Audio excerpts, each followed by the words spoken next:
Breaking news out of All Elite Wrestling, AEW Dynamite. We had a special debut tonight. It wasn't Matt Hardy. It wasn't Luke Harper. Who was it? We're going to talk about the WWE legend who made their debut tonight at AEW Dynamite. A lot of good stuff coming up right here on DPW. You have arrived at your destination.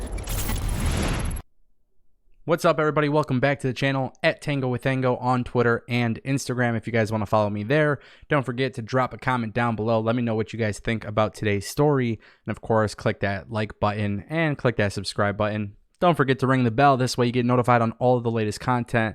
Thank you so much for everybody who's been showing love lately. You guys are rock stars. It seems like a lot of you guys actually care about the words that are coming out of my mouth and my opinions and some of the news that have been dropping, and those who actually care about that stuff versus the presentation of the video. You're a rock star.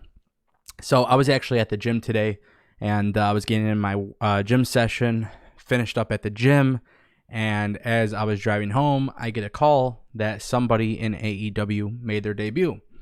And this was a shocking debut because, quite honestly, nobody online, at least, had been talking about this special debut. And we're talking about a WWE legend.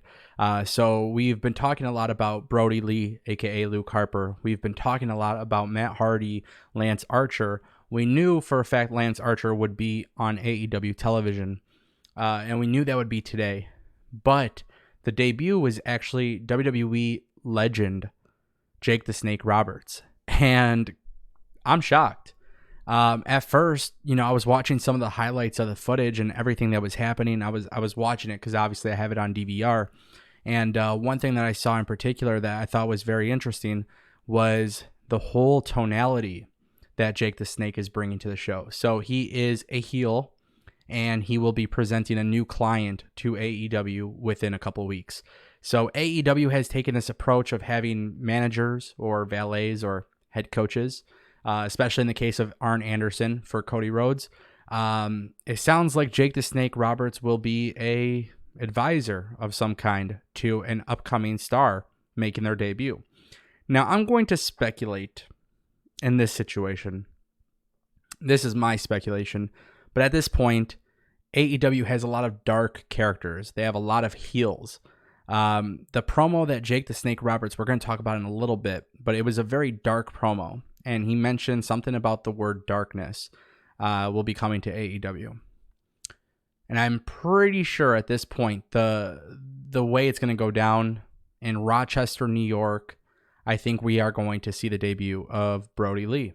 And I think he is going to be managed by Jake the Snake Roberts. And I think his first major feud will be Cody Rhodes. Now, before you click off of this video, there is something that you need to know about Cody Rhodes. Cody has been putting up a lot of great content for AEW, but most importantly, he is putting over guys that have been underutilized elsewhere, guys that need more attention, more opportunity. And I think Cody Rhodes as a babyface at this time makes a lot of sense. And I think by having him feud with Luke Harper, I think it just makes the most sense for AEW. Cody put over MJF. Cody could put over Brodie Lee and set him up for a huge opportunity to eventually go for the world title. Brodie Lee, we saw a lot of Luke Harper in WWE in a sense of character.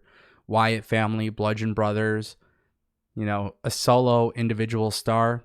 WWE just simply wasn't interested when it came to that. And I think at this point, I'm going to say that it makes more sense for him to be in AEW.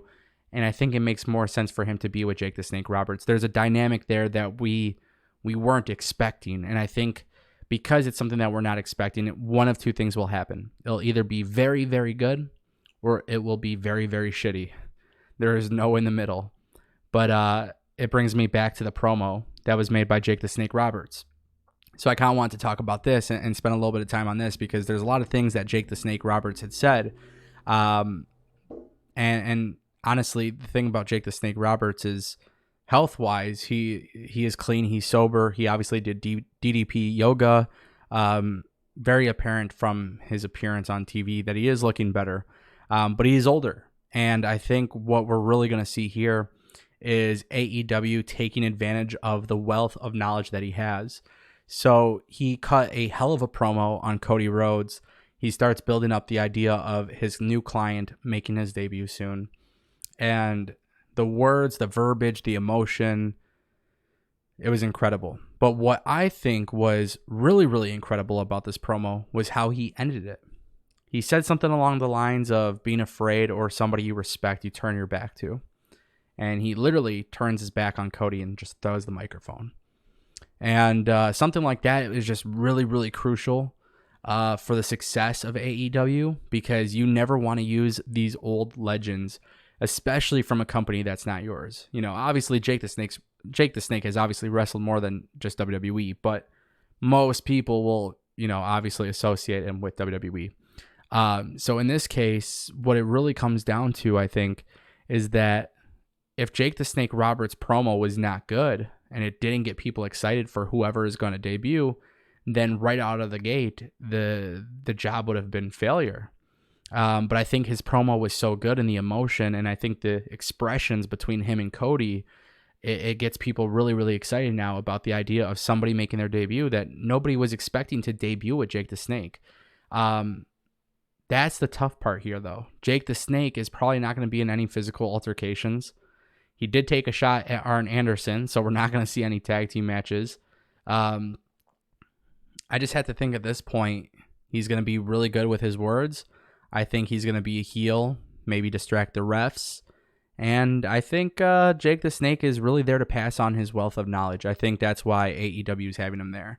I think having him on a on-screen, on-air position, I think is going to be very beneficial for the career of Brody Lee, especially if he does in fact debut for AEW, which at this point it's almost like a given. But I think backstage, this is where AEW can really, really utilize Jake the Snake Roberts. And I think that's what's most important here. I think that's what AEW needs to do and take advantage of that, because again, he's older, man. You know, this is a new company. You're utilizing legends that came from elsewhere. Your world champion's a guy from WWE. And I have no problem with that. But you got to put on new stars. And I think AEW has already shown that they can do that in such a short period of time. And the fact that they're able to do this within such a short period of time really says that long-term this company could succeed. So MJF, Sammy Guevara, you know, Jon Moxley is obviously a product of WWE mostly. But I think we're going to see some really cool shit there. And I think that's what AEW needed to do. They need to do something different. Not to mention Orange Cassidy. Maybe not the flavor that everybody enjoys, but Orange Cassidy is something so different from what we've seen from WWE. These guys, a lot of these guys, they don't have a lot of TV experience. And if they have TV experience, it wasn't big. So whoever Jake the Snake Roberts is managing, obviously it's going to be a really, really good thing for that character. But I think as a whole, having people like DDP, Jake the Snake, Arn Anderson, you know, Tully Blanchard, these individuals have so much skin in the game. I think the wealth of knowledge that's going to be shared is really what's going to help AEW grow. So as you can imagine, leaving the gym, I want to see the highlights really quick. I really enjoyed it, though, and I'm excited to watch the rest of AEW tonight. And I will go back on DVR, and we're going to kind of see what happens. I don't know what to expect at this point, but it is a great show. AEW is just constantly killing it, and I think most importantly, they're staying consistent with their writing. On paper, this show didn't look too good, but from social media reaction, which, by the way, if I could cheap plug really quick, at Tango with Ango on Twitter or Instagram, I converse with a lot of people about wrestling, so my philosophy is simply this. If you love or hate the product and you're talking about it, it is good for the product. And a lot of people are talking AEW every Wednesday. And there was actually a time period on this channel when people got pissed at the fact that I used to talk so much about AEW. But I was one of the very first few people on YouTube to actually do so. And obviously it paid off pretty big for my channel and gave me some great opportunity. But I've been very fair with my criticisms. There's some things about AEW that drive me crazy, and there's some things that are really good. Most people would be upset about Jake the Snake making his debut, but quite honestly, I'm okay with it. I enjoy it. Not something I expected, that's for sure. And again, I said this in my video earlier today. People need to realize right off the bat that spoilers and stuff like that are going to happen. That AEW does a really, really good job of making sure things don't get spoiled. So ultimately, very cool stuff happening in AEW. I want to know what you guys think in the comment section down below. Don't forget, click that like button, drop a comment, click subscribe, ring the bell. You guys know the drill. I'll see you tomorrow. You have arrived at your destination.